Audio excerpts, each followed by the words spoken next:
ہماری اللہ اور اس کے نبی کی محبت میں بڑھنے سے دنیا روک رہی ہے، یہ دنیا کی محبت کیسے کم ہوگی؟ جب تک کہ اس دنیا سے ہم نفرت چھوٹکارا نہیں حاصل کریں گے، دنیا سے نفرت نہیں کریں گے۔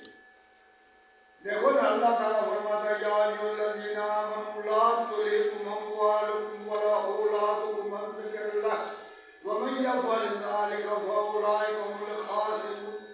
ایمان والو خبردار، تیری اولاد اور تیرا مال اللہ کے ذکر کے بیچ میں نہ ہے۔ اللہ کیونکہ ان کے وجہ سے تم یہ فتنہ ہے، یہ آزمائش ہے، تیری اولاد مال یہ آزمائش ہے، یہ تجھے اللہ کے جان سے روکے۔